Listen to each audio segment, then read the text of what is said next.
आज की ताजा खबरों के अपडेट में बात करेंगे देश भर की तमाम बड़ी और काम की खबरों की, साथ ही सरकार की ओर से लिए गए कुछ महत्वपूर्ण फैसलों, जारी किए गए कुछ नए नियमों की। इसके अलावा यहाँ पर आधार कार्ड धारकों के लिए एक जरूरी और महत्वपूर्ण खबर निकल कर सामने बताएंगे आपको आगे इस अपडेट में। इसके अलावा एलपीजी उपभोक्ताओं के लिए बड़ी खबर, गैस सिलेंडर को लेकर सरकार ने किया है बड़ा बदलाव, देश के करोड़ों लोगों को होगा फायदा। क्या है ये पूरी बड़ी खबर बताएंगे आपको आगे इस अपडेट में। इसके अलावा यहाँ पर सरकारी स्कूलों में पढ़ने वाले छात्र छात्राओं को यदि एक जरूरी और महत्वपूर्ण खबर निकल कर सामने बताएंगे आपको आगे इस अपडेट में। इसके अलावा इलेक्ट्रिक व्हीकल को लेकर सरकार का बड़ा फैसला, डिलीवरी और टैक्सी सर्विस के लिए इलेक्ट्रिक व्हीकल हो गए जरूरी। इस खबर को भी जानेंगे पूरे विस्तार से। इसके अलावा यहाँ पर लोन लेने वाले लोगों के लिए एक जरूरी और महत्वपूर्ण खबर है, साथ ही यहाँ पर एजुकेशन और जॉब रिलेटेड कुछ महत्वपूर्ण अपडेट्स है बताएंगे आपको आगे इस अपडेट में। इसके अलावा कोरोना कर्फ्यू और लॉकडाउन जुड़े कुछ महत्वपूर्ण बड़ी खबरें है बताएंगे एक एक करके इस अपडेट में। साथ ही आज की तमाम बड़ी और काम की पूरी 30 खबरों की बात करेंगे आगे इस अपडेट में। बात करते हैं आज की पहली बड़ी खबर की, तो आधार कार्ड को लेकर बड़ा अपडेट, खुले बाजार से प्रिंट कराए गए आधार कार्ड वैलिड नहीं, उधर दी है जानकारी। मौजूदा समय में आधार कार्ड का इस्तेमाल सभी लोगों के लिए यहाँ पर जरूरी हो गया। अगर आपके पास भी आधार कार्ड नहीं है तो आप यहाँ पर सरकारी सेवाओं का लाभ नहीं उठा सकते। हालांकि स्मार्ट आधार कार्ड के लिए कई लोग यहाँ पर अप्लाई करते हैं, लेकिन स्मार्ट आधार कार्ड यानी पीवीसी आधार कार्ड को लेकर उदय ने यहाँ पर ग्राहकों को अलर्ट यहाँ पर जारी किया। जैसे उदय ने ट्वीट करके यूजर्स से खुले में यहाँ पर जो खुले बाजार से पीवीसी आधार कार्ड की कॉपी न इस्तेमाल करने की सलाह दी है। उदय ने सुरक्षा और सिक्योरिटीज को ध्यान में रखते हुए जो ग्राहक है उनसे इस तरह के आधार कार्ड का इस्तेमाल न करने की अपील यहाँ पर की है। वही आधार कार्ड को जारी करने वाली जो संस्था है उदय ने यहाँ पर ट्वीट करके कहा है कि अगर कोई ग्राहक पीवीसी कार्ड या फिर प्लास्टिक कार्ड या फिर स्मार्ट आधार कार्ड खुले बाजार से बनवाता है तो वह मान्य नहीं होगा। वह उदय ने यह भी बताया है कि ग्राहक जो है वो किसी भी आधार कार्ड के जरिए अपना काम यहाँ पर चला सकते हैं। वह उदय ने ट्वीट करके बताया है कि uday.gov.in से डाउनलोड किया गया आधार या फिर आधार लेटर या फिर एम आधार प्रोफाइल या फिर आधार पीवीसी कार्ड जो उदय की ओर से जारी किया गया हो उसे आधार कार्ड से जुड़े कामों में इस्तेमाल किया जा सकता है। चलिए बात करते हैं अगली खबर की, तब छोटे कारोबारी आसानी से ले सकेंगे 10 लाख रुपए तक का लोन। छोटे कारोबारी दुकानदारों को आसानी से 10 लाख रुपए तक का लोन यहाँ पर मिल सकेगा, वो भी घर बैठे, क्योंकि सूक्ष्म लघु एवं मध्यम उद्योगों को सुगमता से ऋण देने के लिए केनरा बैंक ने फिनटेक कंपनी लोडिंग कार्ड से यहाँ पर हाथ मिलाया है। वही समझौते से ऋण देने में केनरा बैंक को कम वक्त लगेगा, क्योंकि लोन संबंधित सभी कार्य ऑनलाइन होंगे। वही लोडिंग कार्ड और केनरा बैंक के बीच ये समझौता मंगलवार को हुआ है। लोडिंग कार्ड का कहना है कि एमएसएमई को लोन देने के लिए केनरा बैंक अब लोडिंग कार्ड जो प्लेटफॉर्म है उसका प्रयोग करेगा। लोन देने की पूरी प्रक्रिया इससे यहाँ पर ऑनलाइन हो जाएगी और कोई भी छोटा कारोबारी ऑनलाइन लोन के लिए अप्लाई यहाँ पर कर सकेंगे। इस प्लेटफॉर्म की मदद से लोन देने की सारी प्रक्रिया ऑनलाइन होने से आवेदक को जल्दी से यहाँ पर लोन मिल जाएगा। चलिए बात करते हैं अगली खबर की, तो 7 साल के सबसे उच्च स्तर पर पहुंचा है कच्चे तेल का भाव। सरकार को पेट्रोल और डीजल की कीमतें स्थिर रखना होगी मुश्किल, सरकार को लगेगा झटका। वैश्विक राजनीति में हलचल और कोरोना के नए वेरिएंट ओमिक्रॉन को लेकर चिंता कम होने से जो कच्चे तेल की कीमतें हैं वो यहाँ पर लगातार बढ़ रही है। इस समय कच्चा तेल जो बढ़कर $87 प्रति बैरल यहाँ पर पहुंच गया है, जो कि 7 सालों का सबसे उच्चतम स्तर है। वही साप्ताहिक आधार पर यह लगातार 5वां सप्ताह है जब कच्चे तेल के दामों में तेजी है। अक्टूबर 2014 के बाद कच्चे तेल में ये रिकॉर्ड तेजी देखी जा रही है।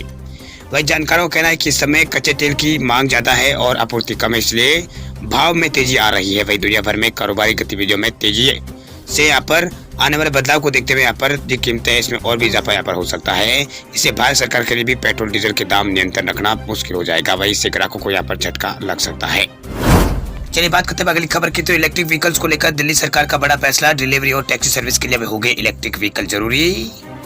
इलेक्ट्रिक व्हीकल को बढ़ावा देने के लिए तमाम कोशिशें जारी है। इस सिलसिले में दिल्ली की केजरीवाल सरकार ने एक बड़ा फैसला यहाँ पर लिया है। दरअसल केजरीवाल सरकार ने कहा है कि अब डिलीवरी और टैक्सी सर्विस के लिए इलेक्ट्रिक व्हीकल को यहाँ पर अब जरूरी कर दिया गया है।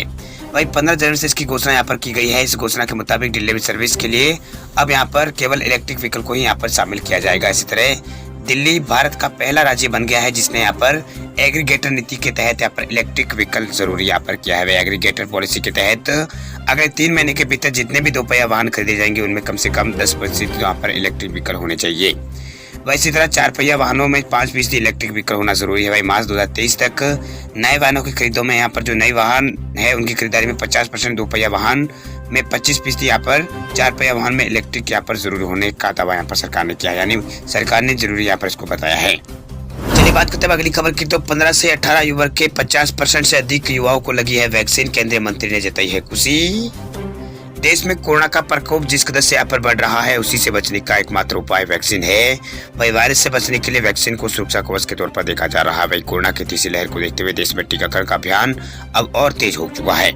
इस अभियान में हर युवा वर्ग जो आयु वर्ग है वो वैक्सीनेटेड आपस में किया जा रहा है। इसमें भी अब यहाँ पर 15 से 18 आयु वर्ग के बच्चों को कोरोना टीका भी लगाया जा रहा है। इस क्रम में यहाँ पर मंगलवार को केंद्रीय स्वास्थ्य मंत्री मनसुख मांडविया ने यहाँ पर कहा है कि 15 से 18 आयु वर्ग के 50% लोगों को यहाँ पर अभी तक कोरोना वैक्सीन दी जा चुकी है पहली डोज। यानी 15 से 18 वर्ष की जो आयु वर्ग के यहाँ पर जो भी युवा है उनको यहाँ पर कोरोना वैक्सीन की पहली डोज दी जा चुकी है। आधी यहाँ पर दी जा चुकी है, यानी आधा आबादी यहाँ पर दी जा चुकी है। दरअसल 15 से 18 आयु वर्ग की देश में अनुमानित जो आयु यहाँ पर अनुमानित जनसंख्या है वो 7 करोड़ के आसपास है, 7.5 करोड़ के आसपास है, जिनमें 3.5 करोड़ के आसपास यहाँ पर आबादी को अब तक वैक्सीन की पहली खुराक दी जा चुकी है। उन्हें 28 दिनों में दूसरी खुराक भी यहाँ पर दी जानी है। बता दें आपको कि 15 से 18 साल के बच्चों का वैक्सीनेशन अभियान 3 जनवरी 2022 से यहाँ पर शुरू हुआ था। चलिए बात करते हैं अगली खबर की। तो पंजाब चुनाव में आम आदमी पार्टी के सीएम उम्मीदवार रहेंगे भगवंत मान। अरविंद केजरीवाल ने किया है ऐलान। आम आदमी पार्टी ने पंजाब चुनाव के लिए अपने मुख्यमंत्री उम्मीदवार की घोषणा यहाँ पर कर दी है। वही सांसद भगवंत मान आम आदमी पार्टी के सीएम कैंडिडेट हो गए। वही अरविंद केजरीवाल ने उनका नाम का ऐलान यहाँ पर किया है। वही पंजाब में 20 फरवरी को विधानसभा चुनाव होंगे। वही भगवंत मान को 2017 में पंजाब के आम आदमी पार्टी का प्रमुख यहाँ पर बनाया गया था। पिछले लंबे समय से यहाँ पर सीएम कैंडिडेट के दावेदार के तौर पर उनके नामों की अटकल यहाँ पर लगाई जा रही थी। वही मंगलवार को उनके नाम पर आखिरकार मोहर यहाँ पर लगा दी गई है। वही भगवंत मान के नाम पर ऐलान के बाद अरविंद केजरीवाल ने कहा है कि मैं सरदार भगवंत मान को पंजाब के आम आदमी पार्टी का मुख्यमंत्री का चेहरा घोषित किए जाने पर बधाई देता हूं। पूरा पंजाब आप पर एक उम्मीद के तौर पर यहाँ पर देख रहा है। ये बहुत बड़ी जिम्मेदारी है और मुझे यकीन है कि भगवंत मान हर पंजाबी चेहरे पर भगवंत मान हर पंजाबी चेहरे पर यहाँ पर मुस्कान लेकर आएंगे।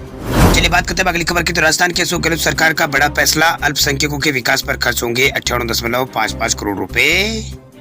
राजस्थान में अल्पसंख्यक समुदाय के समवेशी विकास के लिए मुख्यमंत्री अशोक गहलोत ने 100 करोड़ रुपए के कोष से विभिन्न योजनाओं पर 58.55 करोड़ रुपए खर्च करने के संशोधित प्रस्ताव को मंजूरी दे दी है। वही कांग्रेस नीति शासन की राय है कि धन के आवंटन से अल्पसंख्यक समुदायों को जो समुदाय है उनको यहाँ पर कौशल विकास, शैक्षणिक गतिविधियां और रोजगार के बेहतर अवसर यहाँ पर मिलेंगे। चलिए बात करते हैं अगली खबर की। तो गैस सिलेंडर को लेकर सरकार ने किया है बड़ा बदलाव, देश के करोड़ों लोगों को मिलेगा फायदा।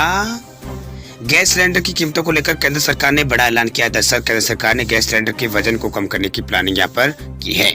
दरअसल महिलाओं की सुविधाओं को ध्यान में रखते हुए सरकार सिलेंडर के वजन को कम करने का प्लान कर रही है। आपको बता दें कि इस समय घरेलू गैस सिलेंडर का वजन यहाँ पर 14 किलो 200 ग्राम यहाँ पर इसमें गैस सिलेंडर आता है और 14 किलो से यहाँ पर 15 किलो आसपास में वजन होता है। टोटल ये 30 किलो के आसपास ये सिलेंडर हो जाता है। इसी को ध्यान में रखते हुए सरकार वजन घटाने का यहाँ पर प्लान कर रही है। वही पेट्रोलियम और प्राकृतिक गैस मंत्री हरदीप पुरी ने राज्यसभा में ये जानकारी दी है। इससे पहले एक सदस्य ने सिलेंडर के भारी होने से महिलाओं को होने वाली परेशानी का जिक्र भी यहाँ पर किया था। वही पुरी ने इसके जवाब में कहा है कि हम नहीं चाहते हैं कि महिलाओं और बेटियों को खुद ही यहाँ पर सिलेंडर का भारी वजन उठाना पड़े। इसके लिए वजन में कमी लाने पर सरकार विचार कर रही है। उन्होंने कहा है कि हम एक रास्ता निकालेंगे, चाहे वह 14 किलो 200 किलोग्राम वजन को कम कर 5 किलोग्राम का बनाना हो या फिर कोई और तरीका, हम ऐसे करने के लिए प्रतिबद्ध हैं।